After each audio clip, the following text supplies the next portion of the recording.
we tend to treat earmarks as a relatively new thing when we discuss highway bills, but in fact, highway earmarks predated highway programs, federal highway programs in the United States. And some of the classic early veto messages were by President Madison and Monroe of highway earmarks that were part of the national debate back then between the Hamiltonian Federalists, who were in favor of internal improvements, and the Jeffersonian Democrats, who were probably the last fiscal conservatives in the United States, who believed that a federal highway program was unconstitutional and vetoed these things, not because they violated some budget process, but because they believed that the highway earmarks or highway programs violated the Constitution. So you can see how far we have come since then in sort of measures of sophistication. But anyway, you're covering my notes. I'm sorry. I haven't memorized my presentation yet. But anyway, let's just start with why we're interested in these things, but even back up, what is an earmark? Because we all seem to know, well, pork barrel projects is something that's silly. An earmark specifically doesn't necessarily need to be something particularly silly. It is simply a line in legislation which cites a locationally specific spending program. It will say $1.5 million to widen or improve the intersection of Route 17 and Interstate 95. Or it will say $500,000 to the Teapot Museum in South Carolina.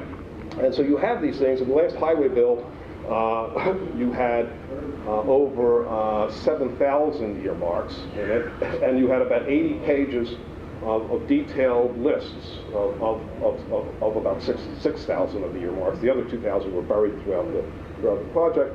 And all of them are located, after, fixing up the Apollo Theater in Harlem, sidewalks in front of the Museum of Modern Art, and museums and bicycle paths and hiking trails throughout the country. And so this is the nature of the problem. Now, what has alarmed people recently, and why this has become a big public policy issue, is not because they're doing them, but the magnitude, two things. One is the magnitude with which they're doing them, and the extent to which it's out of control in comparison to the amount of earmarks that were done in the past, which was viewed as sort of a little bit of the grease that was needed to get legislation through the process. And the other problem that has happened is that there is now increasingly corrupt practices involved in these things. I mean, the notion that many congressmen want to convey about earmarks is they were back to the district for the 4th of July picnic in one of the counties, and they were sitting there eating a hot dog and waving the flag and shaking hands with their constituents, and the mayor comes up to them and says, Bill, if we could pave the fairgrounds, county fairgrounds, or repave it and widen the parking area, we'd put this city on the map and we'd create 1,000 jobs. And so he said, I didn't know that, Mayor. And he goes back to Washington as a constituent servant. In fact, this seldom happens. What happens is the mayor, or more likely the people, landowners near the fairground, will hire a Washington lobbyist, pay them a retainer, and the lobbyist may or may not even have any interaction with the member whatsoever. It's a matter of who can put it in, and that is how an earmark happens. So earmarks, for the most part, the vast majority of them are really bought and sold like bales of cotton. And this is a real problem because it has become an astonishingly profitable industry in Washington, D.C., on the side of the people who get these. I mean, the people who get these, the successful ones who are close to the Appropriations Committee, are now earning over $2 million a year in fees and retainers personally, which means that the firm is probably earning $4 million. On the demand side, you can't find a more cost-effective expenditure than hiring a Washington lobbyist for an earmark. Typically, if you relate fees that are paid to the value of the earmark sold, you're buying $1 for anywhere between a penny and 2.5 cents. Randy Cunningham, who actually pocketed the money, was actually one of the most costly earmark providers because he was charging a nickel. He had a price list. And once you got above $25 million, he cut the fee in half. So you had volume discounts. But this is really the whole notion of going back and helping the district has absolutely nothing to do with it. You have an industry of influence peddlers in Washington that are doing this. Now, everything is earmarked. We tend to think, and I'm going to focus on highway bills, but in all the appropriations bills, and just to show you the change in magnitude, in the early 1990s, the volume of earmarks was probably about $2,000 per year. Is that about right? All right. Okay. And in 2005, it got up. This is just the appropriations bills. It got up to about 13,000. And then it sort of went down a little because some people were getting embarrassed, and because actually programs are becoming totally destroyed as a consequence of this. And then it may go down a little bit this year because there's increasing worry about this. And a lot of the worry has stemmed from the linkage of Abramoff and Randy Cunningham to the process of earmarking. And yesterday, Congressman Ney pled guilty, and I would suspect that over the next 6 months, I wouldn't be surprised if about another dozen members plead guilty. And a lot of this will involve the corrupt selling of earmarks and other favors to influential constituents. And so this is one of the reasons why the thing has gotten totally out of control, and why the public at large, particularly the print media, is becoming very much focused on this, and I think doing a very good job of exposing this and kind of alerting the officials to just how corrupt the process has become. Now, highway program has not been immune to this, and in fact, it is the chief victim of this. And again, giving you a sense of the magnitude, not only in the appropriations bills are these things earmarked, but as Greg pointed out, every 6 years you reauthorize the program, and you had all these T's. Ice-T, T21, Safety Lou, which was named after Don Young's wife. The magnitude has changed. In the early 1980s, I think the 1981 highway reauthorization, there were 10 earmarks. They were called demonstration projects. The next time around, people said, this is kind of neat. So the influential members got them, and it went up to about 190 earmarks. And then fast forward to Safety Lou, which was passed in 2005, we got up to somewhere between 7,000 and 8,000 earmarks in there, if you count them all. And these are things that are locationally specific. This amount of money goes to this university to do some unspecified research with virtually no accountability, no report required or anything like that. Now, the problem here, and this goes back to what Greg has been pointing out, what Adrian pointed out, what Bob pointed out this morning, is the amount of money that sort of starts out in the system from the taxpayers, or that actually then goes down to roads and things. There were 1,800 earmarks in the previous reauthorization bill in 1998, T21. And those 18,000 earmarks accounted for about 4.4% of total spending out of the highway bill. The 7,000 to 8,000 earmarks this time around account for between 11 and 12%. So apparently 12% of a pile of money that everybody believes is inadequate now has been shifted to what are essentially low priority projects. And that's the point about it. If you have to specify that that the state must spend money on this, it's because no self-respecting mayor, no self-respecting governor, no self-respecting secretary of DOT would view this as a priority. And because these things are not going to be done in the normal allocation of cost-benefit analysis and congestion mitigation, they are put in there. So essentially and then of course increasingly, a lot of this is not going to roads at all. It's not even going to transit. It's going to things like museums and fixing up nature centers in some place. I mean, there's essentially no standard for this. It's also one of the great frauds perpetrated on constituents by members is that there's a sense that this is somehow extra, and it's not extra. The highway, if left to its own devices, the federal highway program would simply shift the money back to the state DOT by a formula that's determined. And you can't muck it, the formula's been largely unchanged over time. So what happens is the earmarks are out of your formula money. So essentially more and more decisions on a state's transportation policy or community's transportation policy are being made between congressional staff and lobbyists than in the state DOT.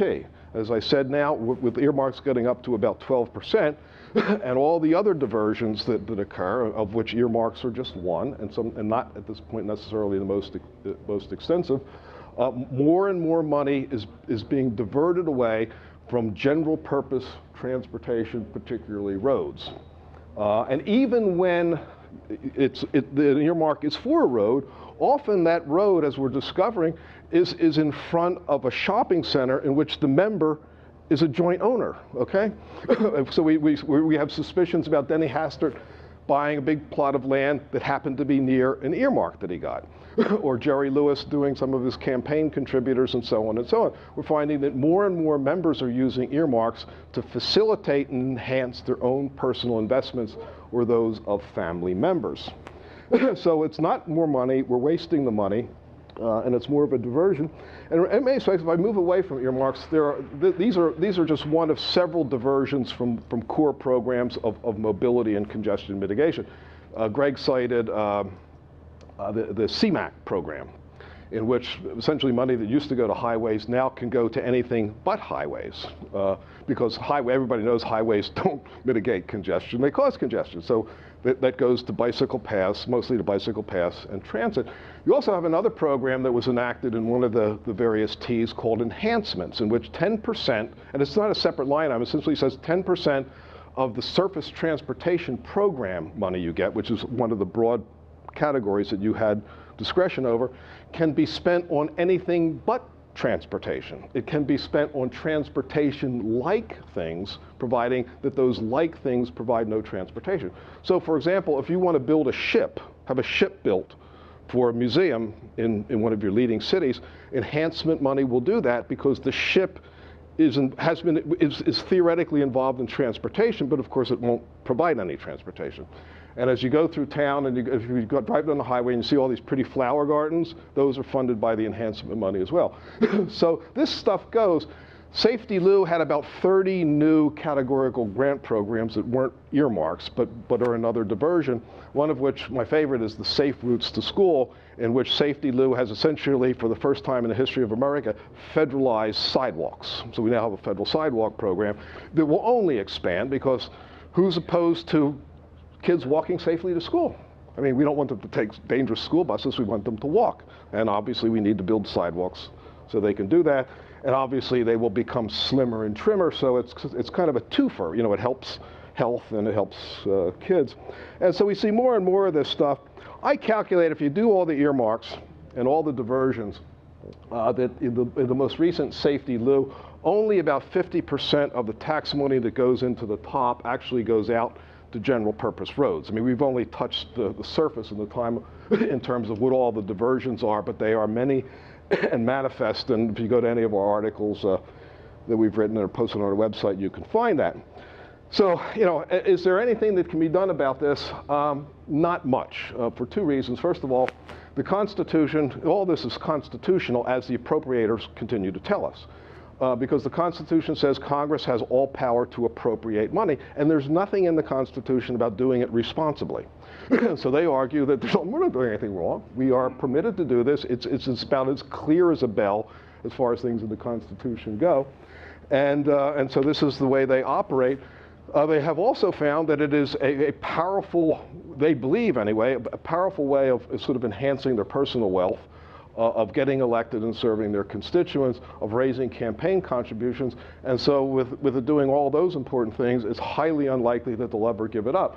There are only about 5 members of the House of Representatives, maybe about 8 or so, that don't take earmarks. And I don't know that there's any senators who do. So out of 500 plus people, there are only 8 who don't do this. And heads of the conservative factions, the day after these bills are passed, send off a press release back to their saying all the earmarks they got. My favorite is Mike Pence, who heads up the Republican Study Committee. These are the insurgent conservatives, the fiscal limited government people, sent back promoting and proudly claiming credit for the 12 earmarks that his Indiana district gets, including a $3 million hiking path around the city of Richmond. Everybody knows that Richmond desperately needed that. So what could be done? I mean, the bill that if you've been reading the papers, Congress passed a so-called earmark reform bill the other day that only applies for the next 3 weeks, essentially.